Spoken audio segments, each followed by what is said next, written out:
ଭିତରକୁ ଯାଇଥିଲି କିନ୍ତୁ ତା ଭିତରେ ଆଲାଉ ନଥିଲା। ଆଉ ମାମୁଁକୁ ତାଙ୍କର ଭେଟିଲି, ମାମୁଁ ପାଖରୁ ଜାଣିଲି ସବୁ। ଧୀରେ ଧୀରେ ସେ ହେଉଛନ୍ତି ଇମ୍ପ୍ରୁଭ୍ ହେଉଛନ୍ତି। ଆମେ ସମସ୍ତେ ପ୍ରତିଟି ଓଡ଼ିଆ ଆମେ ସମସ୍ତେ ମହାପ୍ରଭୁଙ୍କ ପାଖରେ ପ୍ରାର୍ଥନା କରିବା ସେ ଜଲ୍ଦି ଭଲ ହେଇଯାଆନ୍ତୁ। ମୁଁ ଭିତରୁ ବହୁତ ମର୍ମାହତ, ବହୁତ ଦୁଃଖିତ।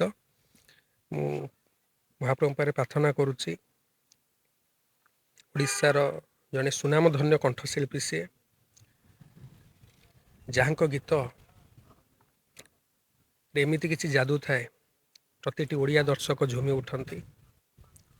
ସେ ସ୍ୟାଡ଼୍ ସଙ୍ଗ୍ ହଉ, ରୋମାଣ୍ଟିକ୍ ସଙ୍ଗ୍ ହଉ, ଡ୍ୟାନ୍ସ ସଙ୍ଗ୍ ହଉ, ଏମିତି କେଉଁ ସିଙ୍ଗର ନାହିଁ ଯାହାଙ୍କ କଣ୍ଠରେ ସବୁ ଗୀତ ଭଲ ଲାଗେ।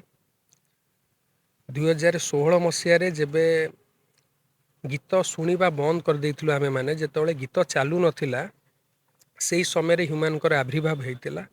2016ରୁ ଆଜି ପର୍ଯ୍ୟନ୍ତ ପାଖାପାଖି 10 ବର୍ଷ ହେବ ଆମ ଓଡ଼ିଆ ଦର୍ଶକଙ୍କୁ ସିଏ ଭିଜେଇଛନ୍ତି, ହଜେଇଛନ୍ତି ତାଙ୍କ କଣ୍ଠରେ। ଆଜି ତାଙ୍କ ଏଭଳି ପରିସ୍ଥିତିରେ ଆମେ ସମସ୍ତେ ଦୁଃଖୀ ଓ ମର୍ମାହତ।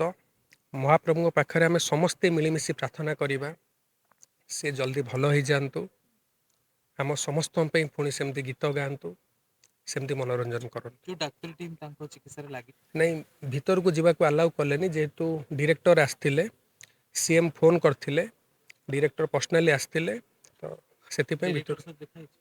ନାଇଁ ଆମେ ଭିତରକୁ ଯାଇପାରିଲୁନି। ଡିରେକ୍ଟର ଭିତରେ ମାମୁଙ୍କ ସାଙ୍ଗରେ ମୋର ଏବେ ଦେଖା ହେଲା। ଆଉ ତାଙ୍କ ୱାଇଫ୍ ସେଠି ଥିଲେ, ସେ ବହୁତ ଦୁଃଖୀ ଥିଲେ। ମୁଁ ଦୂରରୁ ପ୍ରଣାମ କଲି, ସେ ମଧ୍ୟ ପ୍ରଣାମ କଲେ।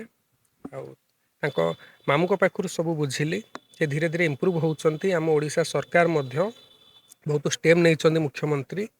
ଆଉ ଦରକାର ପଡ଼ିଲେ ସେ ଦିଲ୍ଲୀ ଏମ୍ସକୁ ଏୟାରଲିଫ୍ଟ କରିବେ। ଯାହା କିଛି ହ୍ୟୁମାନ୍ ପାଇଁ ଦରକାର ମୁଖ୍ୟମନ୍ତ୍ରୀ ଦେଇଛନ୍ତି, ପ୍ରତିଶ୍ରୁତି ଦେଇଛନ୍ତି, ସବୁ କରିବେ ବୋଲି ତାଙ୍କ ମାମୁଁ ମୋତେ ଏତିକି ହିଁ ମା କହିଲେ। ଯୋଉ ସହାୟତା ମାଗୁଥିଲେ ଆଜ୍ଞା ଦେଖନ୍ତୁ, ମୁଁ ତ କାହା କଥା କହିପାରିବିନି, କିନ୍ତୁ ମୋ ଦ୍ୱାରା ଯାହା ସମ୍ଭବ ହେବ, ମୋତେ ଯେଉଁ ମୁମେଣ୍ଟରେ ଦରକାର ପଡ଼ିବ ମୋର କିଛି, ମୁଁ ସବୁବେଳେ ହ୍ୟୁମାନ୍ ସାଙ୍ଗରେ ଠିଆ ହେବି। ମୁଁ ଏତିକି ଦୃଢ଼ ପ୍ରତିଶ୍ରୁତି ଦେଉଛି।